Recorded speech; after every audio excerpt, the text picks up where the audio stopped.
Hello, my dear friend. Today I'm sharing my story. It's a topic that many people experience. I understand English, but I cannot speak it. This can be such a frustrating situation to be in, especially when you know exactly what's being said, but when it comes to replying, the words just don't come out the way you want them to. You feel stuck, anxious, or maybe even embarrassed. The thoughts in your head sound so clear, but somehow they don't translate into spoken words. For those who understand but can't speak a language fluently, this experience can lead to feelings of insecurity or fear of being judged. You might understand what's going on in a conversation, nod your head, and even think of the perfect response, but then when it's your turn to talk, it's like your mouth just doesn't cooperate. The words you want to say either don't come out at all or they come out wrong and you feel frustrated. This kind of struggle is not uncommon. It can happen because of a lack of practice, fear of making mistakes, or just plain nervousness. In this story, we will walk through the life of a boy who understands English but struggles to speak it.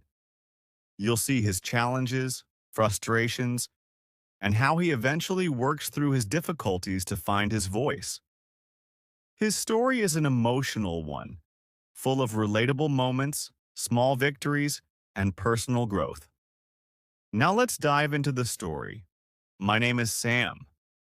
You might not know me, but I think you'll understand what I've been going through because maybe you felt this way too. You see, I've always had a knack for understanding English. Since I was little, I loved watching English cartoons, and I could understand almost everything they said. I'd watch movies, listen to songs, and even follow along with stories in English. But there was always a problem. When it came time for me to speak, I just couldn't do it. It wasn't that I didn't know what to say. In my head, the words were all there, lined up like soldiers ready for battle. But once I tried to say them out loud, they scattered like leaves in the wind. I felt like my tongue just wasn't built for English.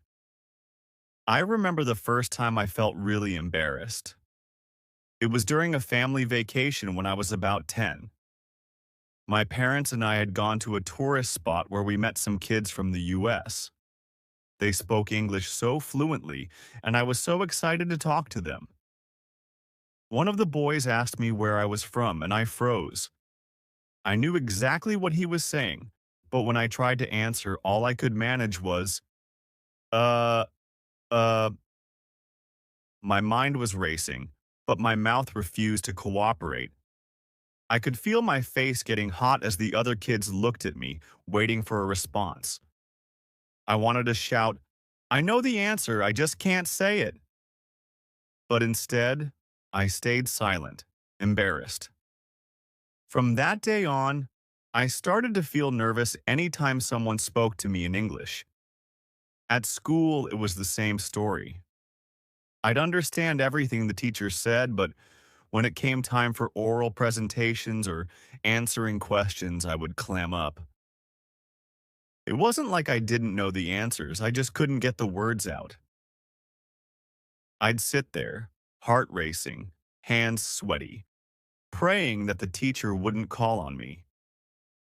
And if she did, I'd stammer, my voice shaky, and I'd end up saying something so basic that it made me feel dumb. One time, I was in English class, and we had to read out loud. When it was my turn, I felt all eyes on me. My hands trembled as I held the textbook. The words seemed to blur on the page, even though I had already read the text in my head. I knew every single word, but speaking them? That was a whole different battle. So, Sam, it's your turn, the teacher said, her voice gentle but firm. I nodded, took a deep breath, and began. The the bee bird flew across the sky, I stammered. I could hear a few kids giggle in the back, and my cheeks burned. My teacher gave me an encouraging smile, but I still felt awful. The words just wouldn't come out smoothly. Why couldn't I speak as well as I understood? Over time, I became really good at avoiding situations where I'd have to speak English. I'd smile and nod when people talked to me, pretending like I didn't need to respond. Or I'd pretend to be busy with something else when someone tried to start a conversation. I'd even skip certain activities just to avoid the embarrassment of speaking in English. It was exhausting, constantly dodging conversations, but it was easier than facing the fear of messing up. But deep down, I knew this wasn't the way I wanted to live. I didn't want to hide forever. I wanted to be able to express myself, to join in conversations, to speak confidently without worrying about stumbling over my words. One day, something happened that changed everything. It was a normal afternoon, and I was at the park sitting on a bench minding my own business. I had my headphones in, listening to music. Suddenly, I saw a boy around my age sitting down next to me. His name was Alex. I didn't know him at first, but he looked like he wanted to talk. "Hey," he said, his voice friendly. I nodded, pulling out my headphones. "You like this song?" he asked, pointing to my phone. I understood the question perfectly. I knew exactly what I wanted to say, something like, "Yeah, it's one of my favorites." But instead, all I could manage was a nervous, "Y- yeah." Alex didn't seem to notice my hesitation. "Cool. I love this band. Their lyrics are so deep, don't you think?" I nodded again, my mind racing. Should I say something? Should I try to respond? But what if I messed up? What if I couldn't find the right words? Alex kept talking, and even though I understood everything he said, I barely said a word. But he didn't seem to mind. He just kept talking, telling me about his favorite songs, his hobbies, and his school life. I listened, nodding and smiling, feeling both relieved that he didn't expect much from me and frustrated that I couldn't join in more. After a while, Alex looked at me and said something I'll never forget. "You know, you don't have to be perfect. I make mistakes all the time when I speak English. It's just part of learning." I blinked, surprised. How did he know that I was so worried about messing up? He smiled. "I can tell you understand English really well, but you're scared to speak, right?" I nodded slowly. He had hit the nail on the head. "Well, here's the thing," Alex said, leaning back on the bench. "You'll never get better if you don't try. Yeah, you'll mess up sometimes, but who cares? Everyone does. The important thing is to just keep trying." His words stuck with me. He was right. I had been so focused on not making mistakes that I had forgotten the most important part of learning: practice. If I didn't try, I'd never get better. I'd stay stuck in this silent world, always understanding but never speaking. From that day on, I decided to push myself out of my comfort zone. It wasn't easy at first. The first few times I tried to speak, I still stumbled over my words and I still felt embarrassed. But little by little, I started to get better. I practiced speaking with Alex whenever I saw him at the park. I made an effort to speak up more in class, even if it was just a few words at a time. I watched TV shows and repeated the lines out loud, even if I sounded silly. Slowly but surely, I started to gain confidence. The words didn't come out perfectly, but they came out, and that was what mattered. The more I practiced, the less afraid I became of making mistakes. I realized that no one was judging me as harshly as I had been judging myself. One day, I found myself in a situation that would have terrified me before. I was at a school event, and a teacher asked me to speak in front of the class about a project I had worked on. My heart raced, But instead of panicking, I took a deep breath and reminded myself that it was okay to make mistakes. I stood up, faced the class, and began to speak. My voice was a little shaky at first, but as I went on, I felt more and more confident. When I finished, the teacher smiled at me, and a few of my classmates clapped. I had done it. I had spoken in English in front of the whole class, and it hadn't been perfect, but it had been good enough. And that was more than enough for me. After that day in class, I felt like a different person. Something had shifted in me. It wasn't that I suddenly became a fluent English speaker overnight, but I started to feel more at ease with myself. I had stopped being my own worst critic, and that made all the difference. I realized that I didn't need to be perfect to be understood. My friendship with Alex grew stronger too. He'd always been so laid back about everything, and I found myself learning from him in more ways than just language. He had this way of shrugging off mistakes, like they didn't matter at all. One day, as we sat together at the park, he said something that really stuck with me. You know, Sam, life's like learning a language. You're gonna mess up sometimes, but if you never try, you'll never know how far you can go. I nodded, thinking about all the times I'd held myself back because of fear. It wasn't just with speaking English. I had always been hesitant to put myself out there, afraid of failing, afraid of not being good enough. Do you think you've ever, missed out on something because you were too scared to try? Alex asked, his eyes on the horizon, as if he were asking himself the same question. Yeah, I admitted quietly. A lot of things, actually.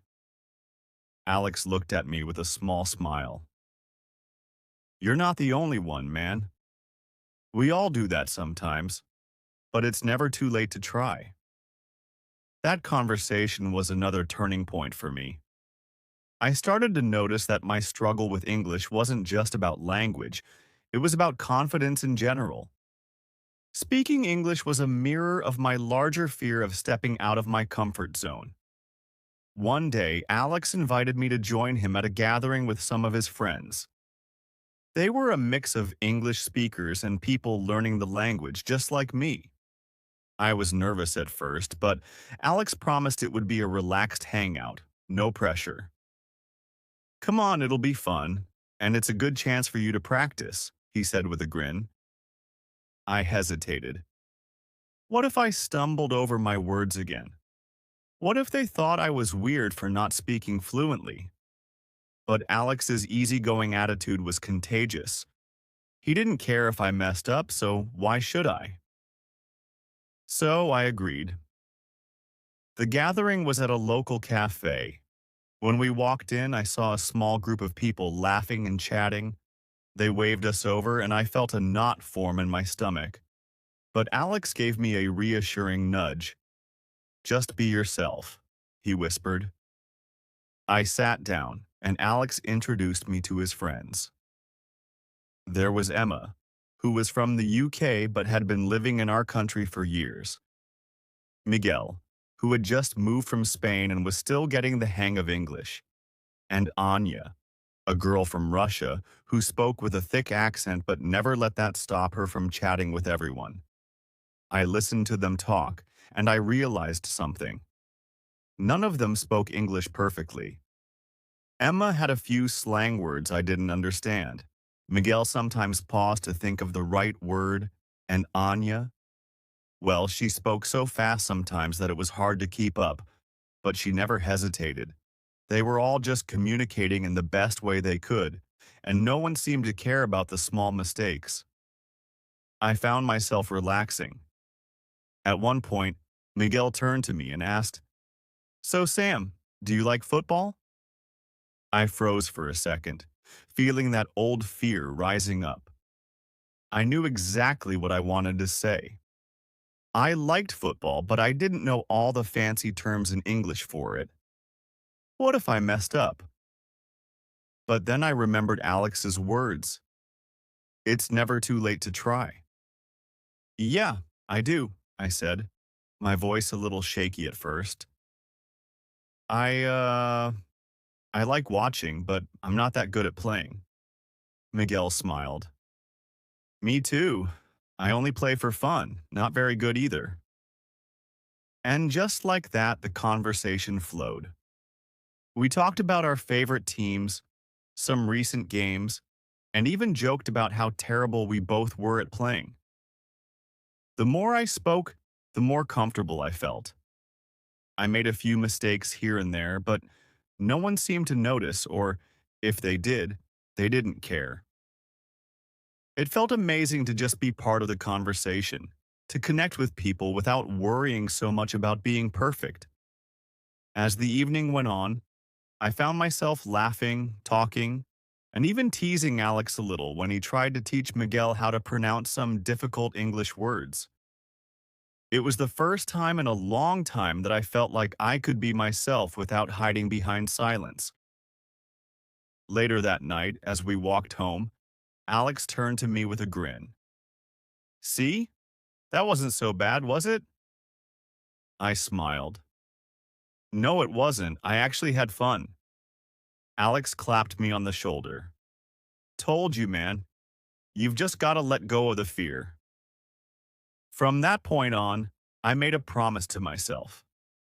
I wasn't going to let fear control me anymore. I was going to keep practicing, keep pushing myself, and keep speaking, no matter how many mistakes I made. I wanted to be able to express myself freely, in English and in everything else.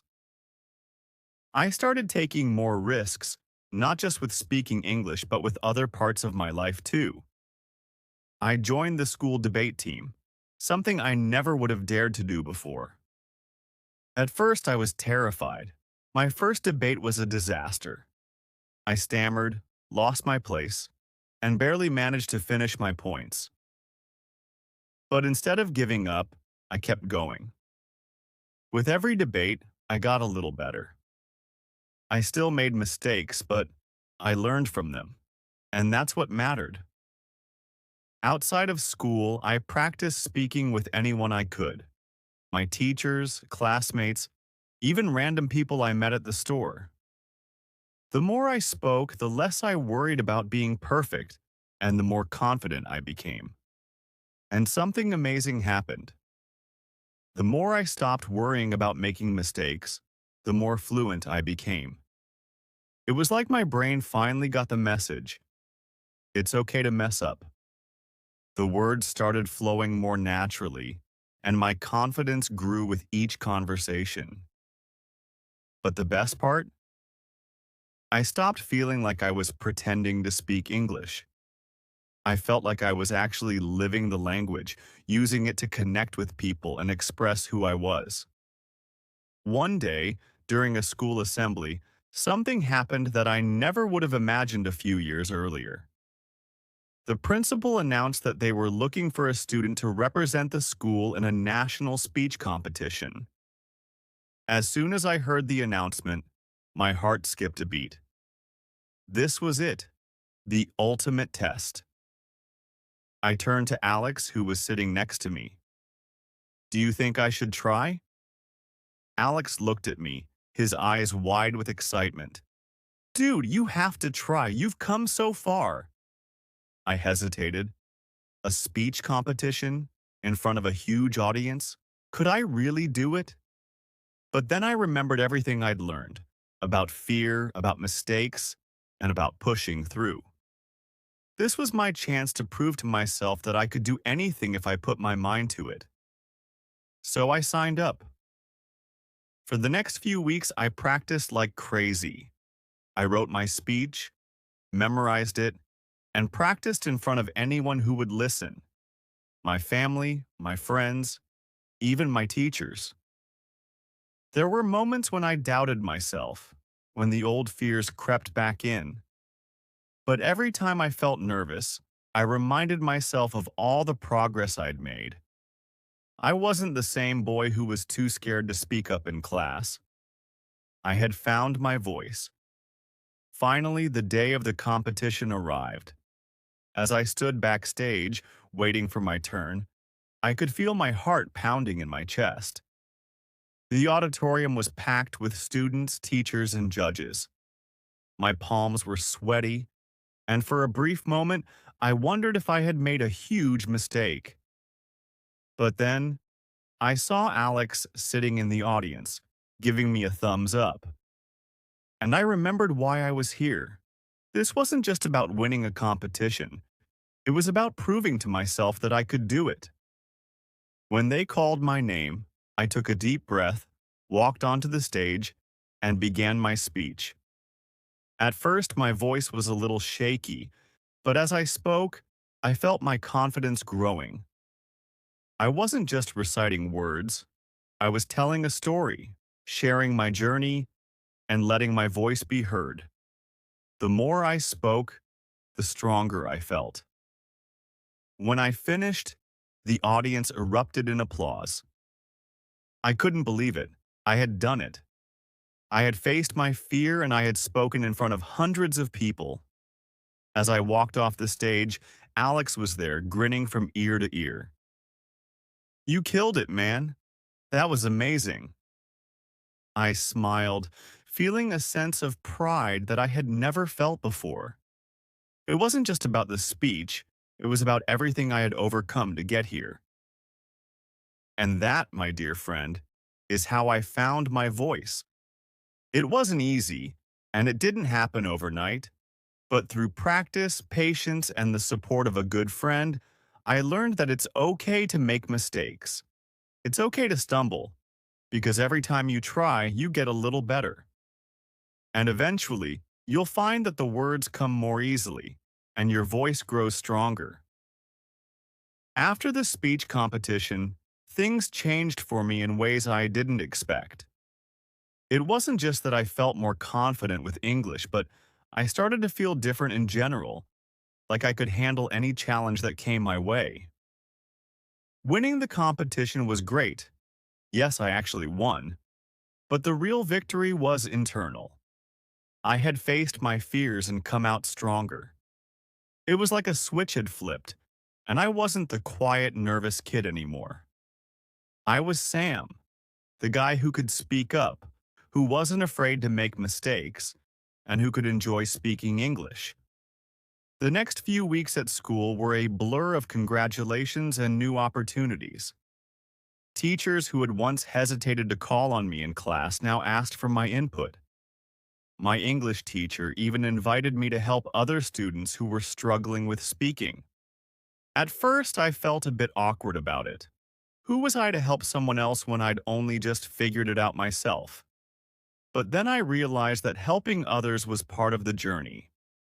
If I could show someone else that it's okay to stumble, maybe they wouldn't feel so alone, just like Alex had done for me. One afternoon, my English teacher, Mr. Roberts, pulled me aside after class. "Sam, I've noticed how much you've improved over the past few months. You've come a long way, and I think you'd be a great mentor for some of the younger students who are still struggling with English." Mentor? Me? I was shocked at first.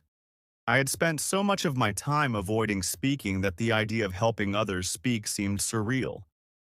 But then I thought about how good it had felt to conquer my own fears, and how amazing it would be to help someone else do the same. "I'd love to help," I said, still processing the idea. Mr. Roberts smiled. "Great. I'll pair you with a few students and you can work with them during study hall. Just be yourself, Sam. You've got this." The next week, I started working with a small group of students, all of them around the same age I had been when I was struggling the most. There was Kunal, who barely spoke above a whisper, even though I could tell he understood everything. There was Sophia, who had a thick accent but an incredible vocabulary. And then there was Luis, who reminded me so much of myself it was almost uncanny. He was quick to nod along in class, but never spoke unless he absolutely had to. At first, they were shy, just like I had been. I saw them fidget, avoid eye contact, and give one-word answers. But instead of rushing them, I remembered how much it had meant when Alex had given me space to figure things out on my own. So I kept it casual. We'd talk about everyday things, music, sports, what they did over the weekend. I'd share stories about my own struggles, hoping they'd realize that everyone stumbles, especially in the beginning. Little by little, they started to open up. Kunal spoke in longer sentences, though still softly. Sophia's confidence grew, and she began to embrace her accent, no longer feeling the need to sound perfect. Luis, he reminded me the most of my own journey. He was quiet for the longest time, but one day, as we were talking about movies, he jumped in with his opinion about a film we'd all seen. His voice was a little shaky at first, but he kept going. I could see the same fear I had felt in his eyes, but as he finished speaking, I gave him a smile and a thumbs up, just like Alex had done for me all those months ago. See, that wasn't so bad, was it? I said, repeating Alex's words from what felt like a lifetime ago. Luis grinned, his face lighting up. No, it wasn't. Helping those students brought back so many memories of my own journey, and it made me realize just how far I had come. But it also reminded me that learning never stops. Just because I was more comfortable speaking now didn't mean I'd never face challenges again. In fact, there were still times when I hesitated, especially when speaking in front of new people or in more formal situations. But the difference was, now I knew how to push through that fear.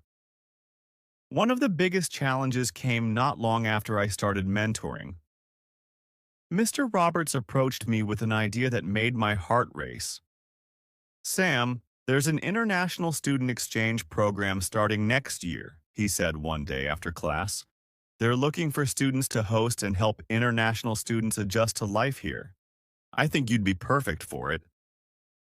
At first, the idea of hosting a student from another country sounded exciting, but then the reality hit me. I would be responsible for helping them, guiding them, and most importantly, speaking a lot of English with them. What if I wasn't ready? What if I messed up? But before the fear could take hold, I thought back to everything I had learned. I had faced my fear of speaking English, and I had come out stronger. This was just another challenge, another opportunity to grow. I'll do it, I said, surprising even myself with how quickly I agreed. A few months later, I found out that the student I'd be hosting was a boy named Gabriel from Brazil. We started messaging each other online before he arrived, and I quickly realized that while his English was pretty good, he had the same hesitation I had once felt. He could understand most things, but when it came to speaking, he often second-guessed himself. When Gabriel finally arrived, I made it my mission to make him feel as comfortable as possible, just like Alex had done for me. We'd hang out after school, talking about everything from sports to music to food, and whenever he stumbled over a word or felt unsure, I'd remind him that it didn't matter if he made mistakes. What mattered was that he kept trying. One night, after we had been talking for hours about nothing in particular, Gabriel suddenly said, "You know, Sam, you've helped me a lot. I used to be really scared to speak English, but now I don't feel so scared anymore." I smiled, knowing exactly how he felt. "I get it," I said. "I was the same way, but the more you practice, the easier it gets.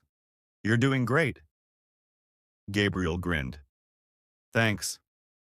It's still hard sometimes, but it's getting better." And that's when it hit me.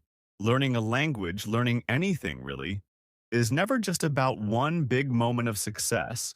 It's about all the little moments along the way. It's about the small victories, the times when you speak up even though you're scared, The times when you make a mistake but keep going anyway. It's about the journey. As the school year went on, I watched Gabriel grow more confident, just like I had. And in helping him, I continued to grow too. I realized that this journey of learning and speaking would never really be over. There would always be more to learn, more ways to improve, and more challenges to face. But now, instead of fearing those challenges, I welcomed them. And so, my dear friend, that's where my story continues. From being the boy who understood English but couldn't speak, to becoming someone who helps others find their voice. It's not always easy, and there are still times when I stumble over my words, when the fear creeps back in. But now I know that those moments don't define me. What defines me is how I keep moving forward, keep speaking up, and keep learning. As the year went on, Gabriel and I became close friends, much like how Alex and I had bonded before. Gabriel had his own set of challenges: new country, new culture, new everything. But seeing how he navigated through it all made me realize something profound. No one has it all figured out. Whether it's a new language or adjusting to a different life, everyone is just trying to learn, to adapt, to grow. One night, Gabriel and I were sitting outside, staring up at the stars, talking about our dreams and future plans. It was one of those calm moments where you feel safe to open up, and Gabriel shared something with me that reminded me of how far I had come. "You know, Sam," he said, his voice soft in the still night air. "When I first came here, I was terrified. I thought, I'll never fit in. I'll never be able to speak well enough. People will just laugh at me." I nodded, understanding every word he said because I had felt the exact same way not too long ago. "But then," he continued, "you made me feel like it was okay to try. Even when I messed up, you didn't laugh. You just helped me keep going. I don't know if I would have made it without that." His words hit me deep. I had never really thought of myself as someone who could help others, not in the way Alex had helped me. But hearing Gabriel say that, it made me realize that the journey I had been on wasn't just about learning English.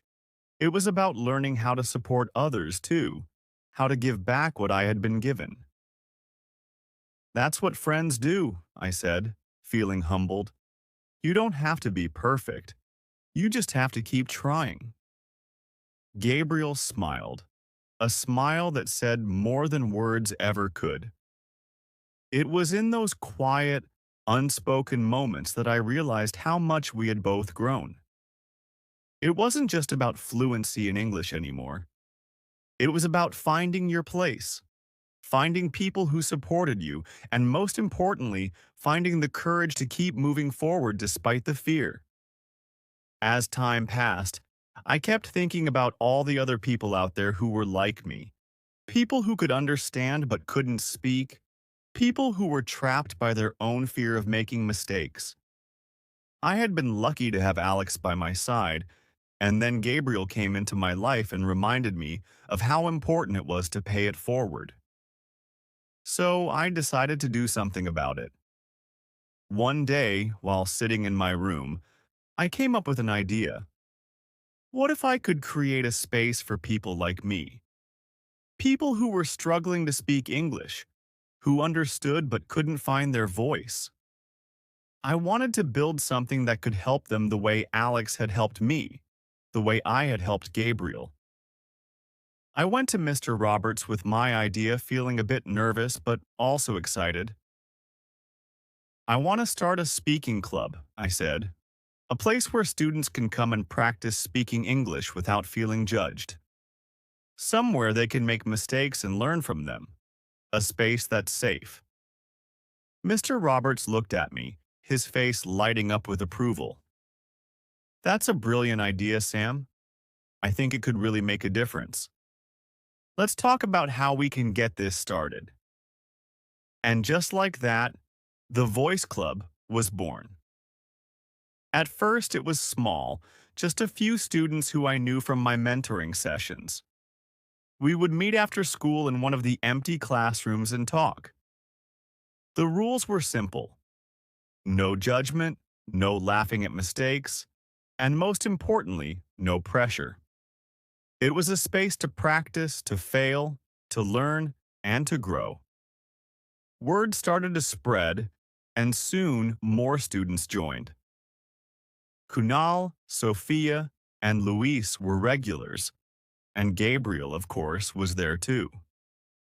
Each week, more students would walk through the door, some shy, some eager, but all with one goal in mind: to find their voice. One day, a girl named Rena joined. She had just moved from India and barely spoke in class. When she did, it was in a whisper so soft you could barely hear her.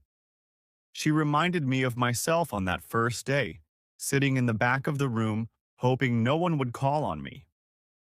After a few sessions, Rena slowly started to open up. At first, she only said a few words here and there, but with each meeting, she grew bolder. One afternoon, as we were talking about our favorite books, Rena suddenly began to speak. Her voice was still soft, but there was confidence there now, a confidence that hadn't been there before. "I really like mystery novels," she said, her words careful but clear. "They help me think about things in a different way." Everyone in the room listened intently, nodding along, and for the first time, I saw Rena smile. A real, genuine smile. After the meeting, she pulled me aside. "Thank you, Sam," she said, her eyes bright. "I never thought I'd be able to talk like that in English. But here, it feels safe." Her words brought a lump to my throat. This was why I had started the club. This was what it was all about: giving people the space to be themselves, to speak without fear. As the Voice Club grew, so did I. It wasn't just about speaking English anymore. It was about creating a community, about supporting each other through our struggles. Each person who joined had their own story, their own fears and insecurities, but together, we found strength. Together, we learned that it wasn't about being perfect. It was about being brave enough to try. One day, during one of our meetings, Alex stopped by to see how things were going. He sat in the back, listening as students shared their thoughts, their struggles, their victories. After the meeting ended, he came up to me with a grin. "You've really built something here, man," he said, giving me a playful shove. "This is amazing." I shrugged, feeling a bit bashful. "I just wanted to help, like you helped me." Alex nodded, his face softening. "You've done more than help, Sam. You've given people a place to belong. That's huge." And in that moment, I realized that Alex was right. The Voice Club wasn't just a space to practice English. It had become a family, a place where we all could grow, stumble, and learn together. As I looked around the room at the faces of my friends, my peers, I felt a deep sense of pride. Not just in myself, but in all of us. We had come so far. We had faced our fears, made mistakes, and kept going anyway. And that, my dear friend, is where my story continues. It's not just my story anymore. It's the story of all of us. The ones who understand but struggle to speak, the ones who are learning to find their voice, and the ones who help others find theirs. So if you're ever feeling like you understand but can't speak, remember this: it's not about being perfect. It's about trying. It's about surrounding yourself with people who lift you up, who remind you that it's okay to make mistakes, and who believe in you even when you don't believe in yourself. Some tips and tricks to help you if you find yourself in a situation where you understand English but struggle to speak it confidently. 1. Start small and build up. Begin by speaking in comfortable, low-pressure environments, maybe with friends, family, or even yourself in front of a mirror. Start with short sentences and simple words. Don't rush into long conversations. Every small step counts. 2. Practice. Out loud. Even if you're just reading a book or watching a movie, try saying the words out loud. It helps train your mouth to form the words and your brain to get used to speaking in English. Record yourself speaking and play it back. You'll notice areas where you can improve, but you'll also hear your progress. 3. Embrace mistakes. Don't be afraid to make mistakes. Mistakes are a natural part of learning. It's more important to try and communicate than to worry about being perfect. Remember, everyone makes errors, even native speakers. 4. Use what you know. Don't feel like you need to know every word or phrase. Use the vocabulary you already have to express yourself. If you don't know a specific word, try explaining it in a different way or use gestures. The goal is communication, not perfection. 5. Learn. Phrases, not just words. Focus on learning useful phrases or expressions rather than individual words. This way, you'll have ready-made sentences you can use in different situations. For example, phrases like, "Could you help me?" or "I don't understand" will be useful in many conversations. 6. Shadowing technique. Listen to English speakers and repeat what they say immediately, copying their intonation, speed, and rhythm. This technique, called shadowing, helps improve pronunciation and fluency. 7. Join conversation groups or clubs. Find a language exchange or conversation group, either in person or online. These are safe spaces where everyone is learning and you can practice speaking in a relaxed environment. Try creating or joining a group like the Voice Club, where there's no judgment, and the focus is on learning together. 8. Think in English instead of translating from your native language. Try to think in English. It's challenging at first, but over time it helps speed up your ability to speak without hesitation. When you're alone, narrate your actions in English, such as, "I'm making breakfast," or "I need to buy groceries." This gets you used to forming sentences quickly. 9. Use English in your daily life. Change your phone settings to English, listen to English music, watch English movies with subtitles, and read English books or articles. Surround yourself with the language to get more comfortable with it. 10. Focus on listening. Listening to native speakers regularly helps improve your understanding of natural speech patterns, slang, and pronunciation. Podcasts, movies, and music are great tools for getting used to the way English is spoken in real-life situations. 11. Take deep breaths. If you feel nervous before speaking, take a deep breath to calm yourself down. Speak slowly and clearly, and remember, most people are patient and willing to help you if they see you're trying. 12th. Set small, achievable goals. Don't overwhelm yourself by expecting to be fluent overnight. Set small goals like saying one sentence to a stranger or answering a question in class. Each small success will build your confidence. 13. Reward yourself. Celebrate your progress. Whether it's successfully ordering food at a restaurant or having your first full conversation in English, reward yourself for each milestone you reach. It'll motivate you to keep going. 14. Don't compare yourself to others. Everyone learns at their own pace, so don't worry if someone else seems to be improving faster than you.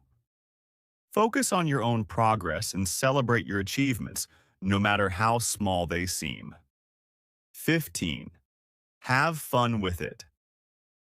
Learning English doesn't have to be stressful. Play games, sing along to songs, or even write short stories in English. When you're having fun, you'll learn more quickly and easily.